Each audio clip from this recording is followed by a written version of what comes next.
Hello friends, welcome back to my channel. So आज बात करेंगे एक आईपीओ के बारे में जो कल से आपके इन्वेस्टमेंट प्लेटफॉर्म पे लिस्ट होने वाला है और ये लिस्टेड रहेगा 16 तारीख तक। So yes, you guessed that right, Anupam Rasayan IPO. ये कंपनी स्पेशलिटी केमिकल इंडस्ट्री से बिलोंग करती है। इसके बहुत सारे कंपटीटर्स हैं मार्केट में और बड़े बड़े कंपटीटर्स हैं जैसे पीआई इंडस्ट्रीज़, दीपक नाइट्रेट, टाटा केमिकल्स। सो आज बात करेंगे ये कंपनी एग्जैक्टली करती क्या है और मैं इस आईपीओ में इन्वेस्ट नहीं करने वाला हूँ।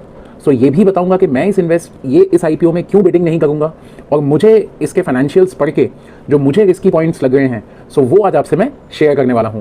So let's quickly jump into let's talk about what exactly this company does. So basically ये कंपनी कस्टम सिंथेसिस करती है केमिकल्स का और कुछ स्पेशलिटी केमिकल्स बनाती है। कस्टम सिंथेसिस का मतलब है कि ये कंपनी उन केमिकल्स को डिराइव करती है एक पर्टिकुलर स्ट्रक्चर में। उस केमिकल की रिक्वायरमेंट दूसरे किसी कंपनी को होती है उनके अपने प्रोडक्ट्स को मैन्युफैक्चर करने के लिए। सो बेसिकली ये कस्टम सिंथेसिस करती है उन केमिकल्स का for that particular chemical structure which is needed bye there client. So this is called custom synthesis, and when I talk about specialty chemicals, so it comes under the segment of dyes, pigments. So basically इन चीज़ों में company काम करती है। अब बात करते हैं कि इनके अंदर, इस कंपनी के अंदर दो बड़े बड़े बिजनेस सेगमेंट्स हैं जिनको ये लोग कहते हैं life science related chemicals and the other one is other speciality chemicals. So life sciences is basically the custom synthesis part that I was talking about and the other one is the speciality chemical things. Now if I talk about the life sciences part, तो उसके अंदर आ जाता है आपका agrochemical, cosmetics and fertilisers. And आपको जान के हैरानी होगी कि पूरे कंपनी का जो रेवेन्यू है तो उनको in life sciences related chemicals से 93% का जो शेयर है वो सिर्फ इस बिजनेस वर्टिकल से आता है और जो अदर 7% है that is from the other specialty chemicals, that is the pigment, dyes and the other things that we were talking about. Now if I talk about within the life sciences business segment from where they get the 93% of their total revenue, उसके अंदर agrochemical जो portion है जिसमें ये लोग आपके crop protection chemicals बनाते हैं, सो वहाँ से इनका जो रेवेन्यू आता है दैट इज क्लोज टू 73%। ये कंपनी 1984 में इसको एस्टैब्लिश किया गया था एंड येस इसके अभी 7 मैन्युफैक्चरिंग यूनिट्स हैं। तो रसायन आईपीओ आने से पहले ही इन्होंने अपने एंकर इन्वेस्टर्स जो होते हैं वहाँ से इन्होंने 225 करोड़ की बिडिंग उठा ली है। सो येस आप समझ सकते हैं कि लिस्टिंग गेम के पीछे अगर आप जा रहे हैं सो yes you can definitely UPL and Syngenta and Sumitomo Corporation is their one of the biggest clients that they currently have. Now if I talk about their total customer base, so in domestic within India, so they have 53 clients and they export chemicals also, so they have 17 international clients. So the total client base is close to 70. अब बात करते हैं कि इस IPO को लाने के पीछे इनका मोटिव क्या है। Although these are all from the red herring perspective that I got from the website. So yes, बहुत बार कंपनी वो चीज़ें नहीं बताती या बताती तो हैं बट हमें नहीं दिखती हैं। सो उसी के बारे में इसमें बात करेंगे आज।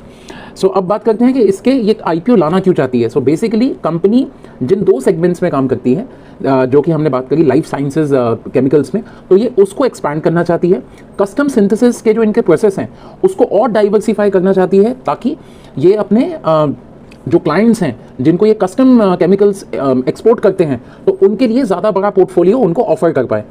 और ऑब्वियस सी बात है कि अगर कंपनी के पास कुछ पैसा आता है तो वो कॉस्ट भी रिड्यूस करती हैं, अपने डेट्स क्लियर करती हैं। तो उसके बारे में हम बात करेंगे जो मुझे बहुत कंसर्निंग लग रहा है। इस करेंगे कि अगर ये देखें थ्रू आउट द वर्ल्ड ये जो स्पेशलिटी केमिकल सेक्टर है तो अगर डेमोग्राफिकली बात करेंगे so yes within the Asia portion 44% is there. In North America, it is 21%. In Europe, it is 23%. And in the rest of the world, it is the rest 12%. Now, if I talk about the assets, revenue, and the profit after tax, which is the main thing. So yes, if I talk about the last 4 years data, so in the year of 2017, this company earned a profit of 40 crore rupees. Then after in 2018, it was up by 10 and they went to 50 crore rupees. In 2019, the value is 52. And now in 20 and this is for 9 months data, it is 48 crores. So अगर हम बात करें profit after tax की इस company की, so the numbers are aggressive. And अगर हम बात करें कि ये सेक्टर जो स्पेशलिटी केमिकल सेक्टर है ये कैसे ग्रो किया है लास्ट 5 ईयर्स में, so it is by a CAGR of 9.8%, which is a considerably very good number. But अब बात करेंगे जो द मेन पार्ट, जो जिसके लिए आप रुके हुए हैं कि ये क्यों नहीं इन्वेस्ट करेगा, उसका रीज़न तो बताए.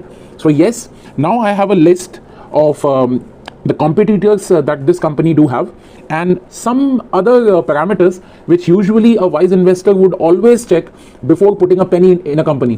So if I talk about the major big competitors, it is Tata Chemicals, Deepak Nitrite and PI Industries. So PI Industry इस केमिकल स्पेशलिटी केमिकल सेक्टर की सबसे बड़ी दिग्गज कंपनी मानी जाती है, जिसका market cap close to 34,337 crore rupees है.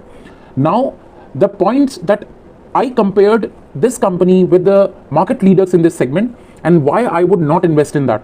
Now the first part is the PE ratio, the price to earning ratio.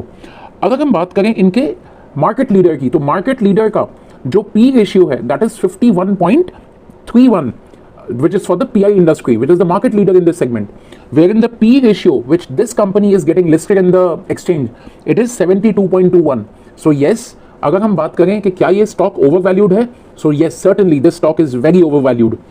अब बात करते हैं कि इस कंपनी के ऑपरेटिंग मार्जिन प्रॉफिट जिसे हम कहते हैं या ऑपरेटिंग प्रॉफिट मार्जिन जिसे हम कहते हैं, उसकी अगर हम बात करें तो मार्केट लीडर पीआई इंडस्ट्री का operating profit margin is 22.92, where in the company which is getting listed Anupam Rasayan, इनका operating profit margin is 20.67. So yes, ये बहुत कुछ स्पेशल नंबर नहीं लग रहे हैं when it comes to that, when this company will be listed on exchange and when it will be competing with its market leaders. So yes, the numbers are not impressive to what it is getting listed upon, the 72.21 ka PE ratio. Now the big part, the one thing that nobody is talking about, the debt to equity ratio. So that is, company ने पूरे 100 रुपए अगर उसके पास हैं तो उस 100 रुपए के ऊपर उसके ऊपर उधार कितना है, that is called debt to equity ratio. तो अगर हम बात करें इस सेगमेंट की किसी भी कंपनी की, so I start with Tata Chemicals. Tata Chemicals का debt to equity ratio is 0.51. Deepak Nitrate का it is 0.38 and the PI industry, the leader of this segment, their debt to equity ratio is 0.08. इसका मतलब ये है कि अगर पीआई इंडस्ट्री के पास 100 रुपए उनके अपने रिजर्व्स में हैं तो उनके ऊपर उधार सिर्फ 8 रुपए का है. So that's how the PE ratio, the debt to equity ratio is calculated. But when I talk about Anupam Rasayan ka debt to equity ratio, it is 1.02. Like for every 100 rupees this company got in their reserve, they have a debt of 102 rupees. तो आप समझ सकते हैं कि इस company के ऊपर बहुत ज़्यादा उधार है इस टाइम पे. And the thing that are not mentioned in the red herring prospect, it is that yes, यहाँ पे कहीं पे भी मेंशन नहीं है कि ये कंपनी अपने डेट्स को चुकाने के लिए ये आईपीओ ला रही है, जो कि बट ऑब्वियस सी बात है जब डेट टू इक्विटी रेशियो आपका 1 से ऊपर चला जाता है.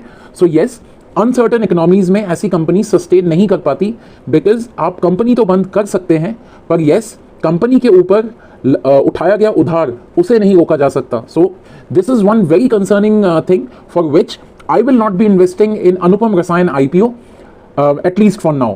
And if I talk about the grey market premium, so everybody is waiting for that कि अगर मार्केट ऐसा चलता रहा तो इसके लिस्टिंग गेन्स कैसे दिखेंगे. So yes friends, listing gain बहुत ज़बरदस्त होने वाले हैं.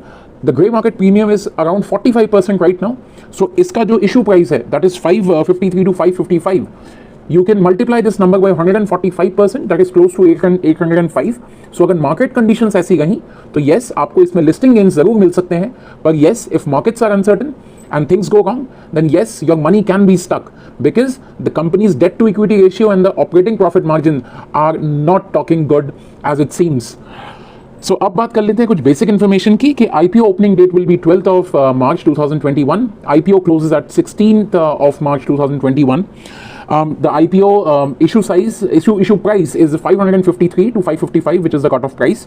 If I talk about the lot size, so you will get 27 shares in one lot. Allotment will be done on 19th of March. 22nd, the refund will be initiated.